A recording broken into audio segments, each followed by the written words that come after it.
మనం పాపం చేస్తాం. ఎందుకంటే మనం ఆదాము బీజంలో పుట్టాం కాబట్టి మనం ఖచ్చితంగా పాపం చేస్తాం.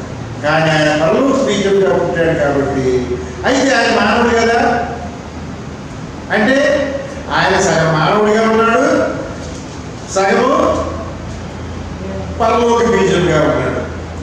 కాబట్టి పరలోక బీజంగా ఆయన లోకంలో ప్రవేశించాడు కాబట్టి ఆయనలో పరిశుద్ధత ఉన్నది.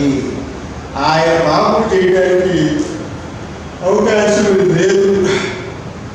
యోహాను గారు, అపోస్తలుడు యోహాను గారు మనకి కొన్ని హెచ్చరికలు ఇక్కడ చేస్తున్నారు. చూడండి, ఇంతకుముందు మనం చదువుకున్న ఆ 2 కొరింథీ 5:17 ఏమంటాడు? 2 కొరింథీ 5:17 ఎవరు చెప్తున్నాడు చూడండి. క్రీస్తునందున్న ఎడల, ఇంగ్లీష్లో ఏముంది? క్రీస్తునందున్న ఎడల, ఎవడైనను క్రీస్తునందు ఉన్న ఎడల అని తెలుగులో చూస్తున్నాం. అదే ఇంగ్లీష్లో ఏముంది? ఎన్నో వచ్చినమ్మా? 5:17. Therefore, if any man be in Christ, if any man be in Christ, he is a new creature. In Christ, చూడండి ఇక్కడ ఎంత స్పష్టంగా ఉందో. If you are in Christ, if I am in Christ, క్రీస్తులో ఉండుట, క్రీస్తులో ఉండుట చాలా కష్టమైన విషయం. దీన్ని అర్థం చేసుకోవడం. క్రీస్తులో ఉండుట అంటే క్రీస్తు మనలో ఉండుట, మనము క్రీస్తులో ఉండుట అంటే ఆయన యొక్క ఆత్మ మనలో జీవించడం, మనము క్రీస్తు యొక్క శరీర భాగంగా ఉండటం. కాబట్టి మనము ఎప్పుడైతే క్రీస్తులో భాగముగా ఉంటామో అప్పుడు మనము నూతన సృష్టి. అదే విషయాన్ని ఇక్కడ పౌలు గారు స్పష్టంగా చెప్తున్నాడు. ఏమని? Old things are passed away, behold all things are become new. కాబట్టి ఇక్కడ బాప్తిస్మము అనేది ఎందుకు ఏర్పాటు చేయబడింది? పాత నిబంధనలో బాప్తిస్మం లేదు. పాత నిబంధనలో బాప్తిస్మం అనే కార్యక్రమం లేదు. అక్కడ నదుల్లో వెళ్ళి మునిగేవాళ్ళు చేసేవాళ్ళు తప్పించి ఈ విధంగా వ్యక్తిగతంగా యోహాను గారు బాప్తిస్మం లేదు. కానీ మెస్సయ్య జన్మానికి కొద్దిగా ముందే ఏమని చెప్తున్నాడు? యోహాను గారు బాప్తిస్మం ఇచ్చే ముందు ఏమి చెప్తున్నాడు? అక్కడ యోహాను గారు ఏం చెప్తున్నాడు ఒకసారి చూడండి. బాప్తిస్మం ఇచ్చే యోహాను మాటలు, యోహాను సువార్త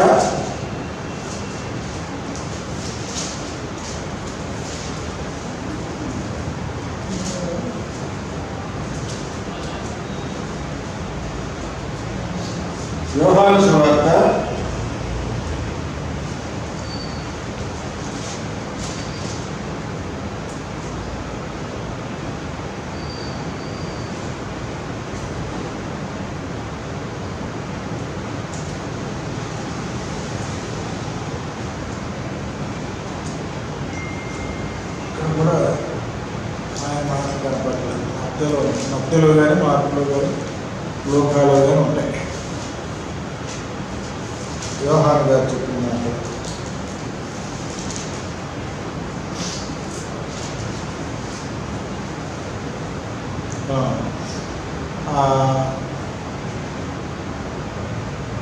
యోహాను గారి గురించి మత్తయి సువార్త 3వ అధ్యాయంలో మనకి రాయబడింది. చూడండి, 5 నుంచి చదవండి. మత్తయి 3వ అధ్యాయం 5వ వచనం. ఆ సమయమందు యెరూషలేము వారిని యూదేయ వారందరూ యోర్దాను నదీ ప్రాంతంలో వారందరూ అతని ఎదుటకు వచ్చి తమ పాపములు ఒప్పుకొనుచు యోర్దాను నదిలో అతని చేత బాప్తిస్మం పొందుచుండిరి. ఓకే, అక్కడ పైన మనం 3వ వచనంలో కనుక చూస్తే అక్కడ ఏముంది? ప్రభు మార్గం సిద్ధపరచుడి, ఆయన త్రోవలు సరళం చేయుడని అరణ్యంలో కేకవేయి ఒకరి శబ్దం. కాబట్టి యోహాను గారు ఏం చేస్తున్నాడు? ప్రభు మార్గము సిద్ధపరచండి, ఆయన త్రోవల్ని అంటే క్లియర్ చేయండి అని చెప్తున్నాడు. ఇప్పుడు 6వ వచనం చదవండి. తమ పాపంలో ఒప్పుకొనుచు యోర్దాను నదిలో అతని చేత బాప్తిస్మం పొందుచుండిరి. అతడు పరిసయ్యులతోనూ సద్దూకయ్యులతోనూ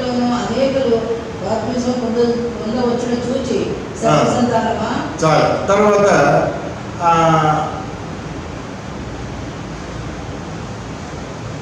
మారు మనసు నిమిత్తం 11వ వచనం.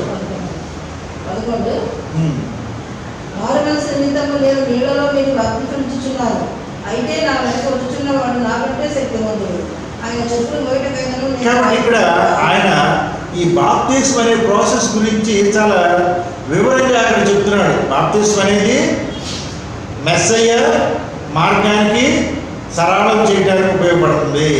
రెండోది, అక్కడ పాపాలు ఒప్పుకొని ఎవరైతే ఆయన చేత అక్కడ ముంచడం పొందుతారో వాళ్ళు పాపాలు క్షమించబడతాయి అని ఆయన చెప్తూ ఏమంటాడు, నా తర్వాత ఒక ఆయన రాబోతున్నాడు, ఆయన పరిశుద్ధాత్మను మీకు అనుగ్రహిస్తాడు, అప్పుడు మరి అంతా శుద్ధీకరించబడుతుంది అని అక్కడ ఆయన చెప్తున్నాడు. కాబట్టి ఇక్కడ బాప్తిస్మ అనేది దేని కొరకు ఏర్పాటు చేయబడింది? బాప్తిస్మ దేని కొరకు? మారు మనసు పొందడానికి. అదేవిధంగా మార్కు సువార్త కనుక మనం చూస్తే 1వ అధ్యాయంలో 2వ వచనంలో, ఇదిగో నా దూతని మీకంటే ముందు పంపిస్తున్నాను, ఆయన త్రోవలు సరళం చేస్తాడు. కాబట్టి ఇక్కడ బాప్తిస్మము అనే ప్రాసెస్ మెస్సయ్య ఈ లోకానికి వచ్చే ముందు ఆయన ఏదైతే దేవుడు అప్పగించిన పనిని ముందుగా సిద్ధపాటు చేయడానికి యోహాను గారి చేత అక్కడ ప్రకటించబడుతుంది, చేయించబడుతుంది. కాబట్టి ఇప్పుడు మనం చదువుకుంటున్న వచనం ఏది?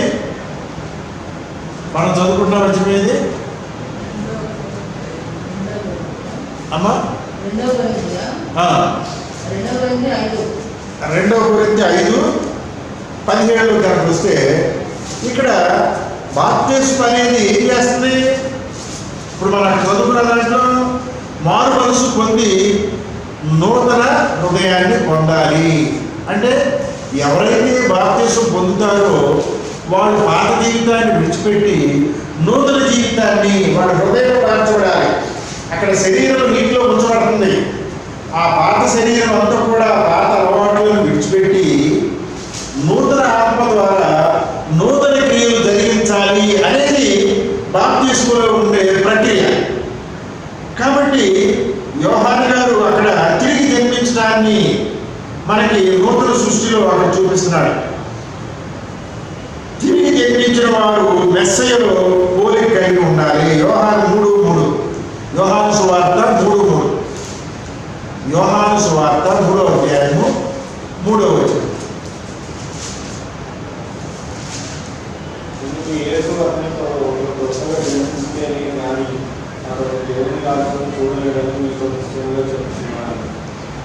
కాబట్టి ఇక్కడ క్రొత్తగా జన్మించాలి. ఏ విధంగా క్రొత్తగా జన్మించడము? తర్వాత అక్కడ అప్పుడు నికోదేము అడుగుతాడు. అప్పుడు అక్కడ ఏమని చెప్తున్నాడు? 5వ వచనంలో నీటి మూలముగాను ఆత్మ మూలముగాను. అంటే నీటి మూలముగా దేనికి క్రొత్తదనం దేనికి వస్తుంది? నీటి మూలముగా శుద్ధీకరణ దేనికి వస్తుంది? శరీరానికి వస్తుంది. ఆత్మ మూలముగా ఆత్మ శుద్ధీకరించబడాలి. దేవుని ఆత్మ ఎప్పుడైతే అనుగ్రహించబడుతుందో మన యొక్క అంతరంగ పురుషుడు ఏమవుతాడు? అంతరంగ పురుషుడు ఇప్పుడు మనం చదువుకున్న 2వ కొరింథీ 5వ అధ్యాయంలో నూతన పరచబడతాడు. అంతరంగ పురుషుడు నూతన పరచబడతాడు ఆత్మ ప్రతిదినము ఆత్మ అనుగ్రహించబడటం ద్వారా.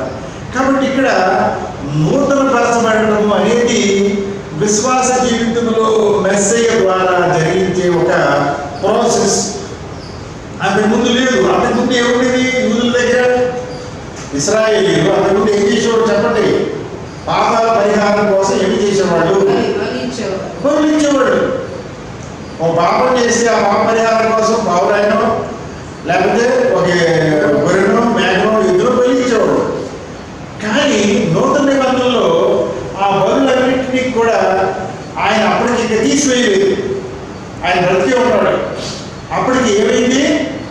నూతన ఆత్మ గురించి ఆయన బోధిస్తున్నాడు, నూతన శరీరం గురించి ఆయన బోధిస్తున్నాడు, నూతన జీవితం గురించి మెస్సయ్య బోధిస్తున్నాడు. కాబట్టి ఇశ్రాయేలీయులు అక్కడ కేవలము పాపాలకి పరిహారం చెల్లిస్తున్నారు కానీ హృదయంలో మార్పు రావటం లేదు, వారి దేహంలో మార్పు రావటం లేదు. కాబట్టి మెస్సయ్య అది కాదు జరగాల్సింది. ఇదిగో మీరు ఈ విధంగా బాప్తీసం పొందినప్పుడు, బాప్తీసం పొందితే ఏమని చెప్పండి, యాక్చువల్గా మన శరీరం నీటిలో కడగబడుతుంది. కడగబడినప్పుడు ఆ మలినాలన్నీ క్లియర్ అయిపోయి, ఏ విధంగా దేహంలో ఉండే మలినాలన్నీ శుభ్రపడతాయో నీటిలోకి వెళ్ళినప్పుడు, మనము ఆ బాప్తీసం అనే ప్రక్రియ ద్వారా హృదయంలో కూడా మార్పు పొంది మన పాపాలను ఒప్పుకున్నప్పుడు దేవుని యొక్క ఆత్మ మనలో ప్రవేశించి మనలో నూతనత్వాన్ని కలుగజేస్తుంది. ఆ విధంగా మన ఆత్మ రెన్యూల్ అవుతుంది, నూతనత్వాన్ని పొందుతుంది. 2 కొరింథీ 1:22 చూద్దాం. 2 కొరింథీ 1:22. ఆయన మనకు ముద్ర వేసి మన హృదయంలో మనకు ఆత్మ సంచకరువును అనుగ్రహించి ఉన్నాడు. ముద్ర వేసి, ఇక్కడ ఏం జరిగిందంట? ముద్ర వేసి. ఎటువంటి ముద్ర? ఈ ముద్ర గురించి మనము అక్కడి నుంచి ముందుకు వెళితే మనకు అర్థం అవుతుంది. ఏమిటి ఇక్కడ ఏమన్నాడు? ఇక్కడ ఆయన మనకు ముద్ర వేసి మన హృదయములలో మనకు ఆత్మను సంచకరువును అనుగ్రహించి ఉన్నాడు. కాబట్టి ఇక్కడ మనకు ఒక అభయం ఇచ్చాడు, ఆయన మనకు ఒక గ్యారంటీ ఇచ్చాడు. ఏ విధంగా? మెస్సయ్య మరణం ద్వారా మనకు ఒక వరాన్ని అనుగ్రహించాడు. ఏ విధంగా? మన పాపాలని తొలగించుకుని నీతిని పొందే ఒక వరాన్ని ఆయన మనకు అనుగ్రహించాడు. అంతకుముందు కేవలం బలులు అర్పించడం ద్వారానే ఉండేది, కానీ ఇక్కడ మెస్సయ్య మరణం ద్వారా మనకి ఆ పాపాలు క్షమించబడే ఒక అవకాశాన్ని ఆయన మనకు అనుగ్రహించాడు. సంచ కరువు అన్నాడు కదా, దాని గురించి చూస్తాను.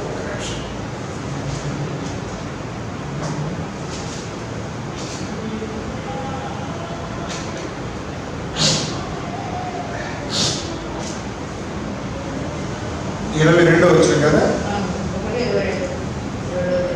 Who has also sealed us, అంటే మనము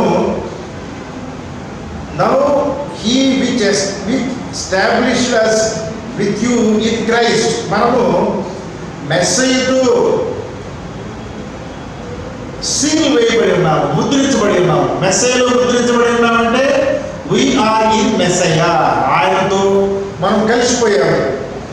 కాబట్టి who has also sealed us and given the earnest of the spirit in our hearts. మనం ఎప్పుడైతే మెస్సయ్యతో ముద్రించబడతామో అప్పుడు మనకి ఏమొస్తుందండి? He will give us his spirit. ఆయన తన యొక్క ఆత్మను మనకి సంచకరువుగా అనుగ్రహిస్తాడు. అర్థం ఏంటి? దాని అర్థం చెప్పండి. నూతన ఆత్మను మనకు అనుదినము అనుగ్రహిస్తాడు.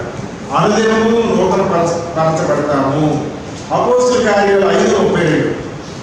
అపోస్తుల కార్యములు 5:32 చూద్దాం. అపోస్తుల కార్యములు 5:32. దేవుడు తనకు విధేయులైన వారికి అనుగ్రహించిన పరిశుద్ధాత్మయు ఈ సంగతులకు సాక్ష్యమై ఉన్నామని చెప్పేది. కాబట్టి ఇక్కడ దేవుడు తన పరిశుద్ధులకు ఏమి ఇస్తాడండి? God has given to them that obey him. తనకు విధేయులైన వారికి ఏమనుగ్రహిస్తాడు? ఇస్తాడు? పరిశుద్ధాత్మ శక్తిని అనుగ్రహిస్తాడు. నీవు నేను ఆయన యొక్క వాక్యానికి, ఆయన కట్టడలకు, విధులకు, శాసనాలకి మనం విధేయతని కలిగి ఉంటే ఆయన మనకి ఏమిస్తాడండి? అప్పుడు మనము ఈ లోకాన్ని జయిస్తాము, అనేక మందిని దేవుని కుమారులుగా మార్చగలుగుతాము. చూడండి, హెబ్రీయులకు రాసిన పత్రిక 10వ అధ్యాయము. హెబ్రీయులకు రాసిన పత్రిక 10వ అధ్యాయము 19 నుంచి 23. సహోదరులారా, యేసు మన కొరకు ప్రతిష్ఠించిన మార్గమున అనగా నూతనమైనదియు జీవము గలదియు ఆయన శరీరమును జల ద్వారా ఏర్పరచబడినదియు నైన మార్గమున ఆయన రక్తము వలన పరిశుద్ధ స్థలమునందు ప్రవేశించేటప్పుడు మనకు ధైర్యం కలిగి ఉన్నది కనుకను దేవుని ఇంటి పైన మనకు గొప్ప యాజకుడున్నాడు కనుకను మనస్సాక్షిని కర్మశో దోచుకున్నట్లు దోషింపబడిన హృదయములు గలవారును నిర్మలమైన ఉదకముతో స్నానం చేసిన శరీరంలో గలవారమై ఉండి విశ్వాస విషయంలో సంపూర్ణ నిశ్చయత కలిగి యథార్థమైన హృదయంతో మనం దేవుని సన్నిధానమునకు చేరుదాము. వాగ్దానం చేసిన వాడు నమ్మదగినవాడు కనుక మన నిరీక్షణ విషయమై మనం ఒప్పుకున్నది నిశ్చయముగా పట్టుకుందాము. కాబట్టి వాగ్దానం చేసిన వాడు నమ్మదగిన వాడు. ఎవరు వాగ్దానం చేసింది? కుమారుడు మన కొరకు వాగ్దానం చేశాడు. ఎవరైతే మరి నా యందు విశ్వాసం ఉంచుతారో వారికి పాప క్షమాపణ కలిగజేస్తాను, వారికి కుమారులు అనబడే బిరుదులు నేను ఇస్తాను అని చెప్పాడు. కాబట్టి ఇక్కడ యేసు మన కొరకు ప్రతిష్ఠించిన మార్గమున అక్కడ ఆయన మనకు ఒక మార్గాన్ని ఏర్పాటు చేశాడు. By which will we are sanctified through the offerings. ఎన్నో వచ్చిన ఎన్నో వచ్చిన 10వ అధ్యాయము 19. నేను తప్పు చదివాను. Having therefore brethren boldness to enter into the holiest by the blood of Jesus.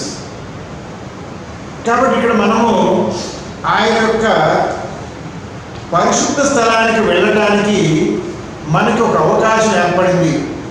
ఇంతకుముందు ఆ పరిశుద్ధ స్థలం అంటే ఎక్కడ ఏమంటాం దాన్ని గుడారం వ్యవస్థలో మొట్టమొదటి ఏముంటుంది? గేట్ ఉంటుంది. గేట్ లోపలికి వెళ్ళిన తర్వాత ఏముంది? బలు అర్పిస్తారు. అక్కడ పాప బలి అర్పణ పెట్టుకోండి. అర్పించబడిన దాన్ని ఏం చేస్తారు? పరిశుద్ధ స్థలంలోకి తీసుకెళ్తారు. అక్కడి నుంచి సంవత్సరానికి ఒకసారి యాజకుడు. కాబట్టి ఇక్కడ అతి పరిశుద్ధ స్థలానికి వెళ్ళే అవకాశం మనకి ఎప్పుడు పడితే అప్పుడు లేదు. కానీ సంవత్సరానికి ఒకసారి యాజకుడు వెళ్ళి ఆ అతి పరిశుద్ధ స్థలానికి వెళ్ళటానికి మెస్సయ్య మనకు ఒక అవకాశాన్ని ఇచ్చాడు. ఏ విధంగా? తను తాను అర్పించుకోవడం వల్ల ఆయన మనకి ఏం చేశాడు? ఆ అతి పరిశుద్ధ స్థలానికి వెళ్ళటానికి ఆయన మనకి అవకాశము కల్పించాడు. ఆయన మనకు ప్రతిష్ఠించిన మార్గము ఏమిటిది? ఆ యొక్క తెర, తెంచబడిన తెర ద్వారా అతి పరిశుద్ధ స్థలానికి వెళ్ళడానికి మనకి by a new and living way. ఇది నూతనమైనది జీవించే మార్గం. తెలుగు ఇంగ్లీష్ చాలా తేడా ఉంది. చూడండి ఇక్కడ ఏమంటున్నాడు? ఆ యొక్క అతి పరిశుద్ధ స్థలానికి వెళ్ళడానికి మెస్సయ్య మనకి మార్గాన్ని ఏర్పాటు చేసాడు. ఏ విధమైన మార్గం అది? 20 వచ్చి చదువుతాను. By a new, it is a new way and a living way. అది నూతనమైన మార్గము, అది జీవింపజేసే మార్గం అనే విషయాన్ని ఇక్కడ మనం గమనించాలి. Which he hath consecrated for us through the veil that is his flesh. ఆయన యొక్క శరీరం అని ఆ తెరని చించివేశాడు. అక్కడ తెర చిరిగిపోయింది, ఆయన శరీరము చిరిగిపోయింది. ఏ విధంగా? గాయపడటం ద్వారా, రక్తము చిందించబడటం ద్వారా మన కొరకు ఆ దేవాలయంలో తెరను చించివేశాడు. And having a high priest over the house of God. కాబట్టి అక్కడ ఆ ప్రధాన యాజకుడి దగ్గరికి వెళ్ళే అవకాశాన్ని ఆయన శరీరము శ్రమపడటం ద్వారా, అంటే ఆయన యొక్క బలియాగం ద్వారా మనకు అనుగ్రహించాడు. కాబట్టి ఈ వాగ్దానం చేసిన మెస్సయ్య నమ్మదగిన వాడు. కాబట్టి ఆయన యొక్క వాక్యాన్ని, ఆ వాగ్దానాన్ని మనం గట్టిగా పట్టుకొని విశ్వాసంతో ముందుకు కొనసాగుదామని అపోస్తలుడైన పౌలు చెబుతున్నాడు. అట్లాగే 23 నుంచి 26 కనుక చూస్తే అక్కడ ఏముంది? 23 నుంచి 26 కనుక చూస్తే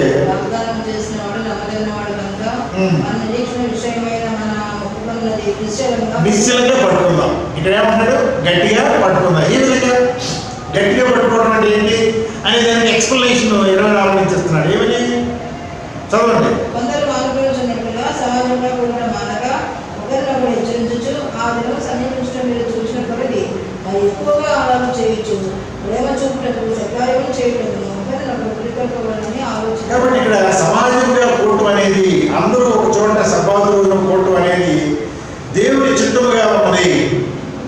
మనము సమాజముగా కూడటం అనేది చాలా అవసరమైన విషయంగా వాక్యం చెప్తుంది.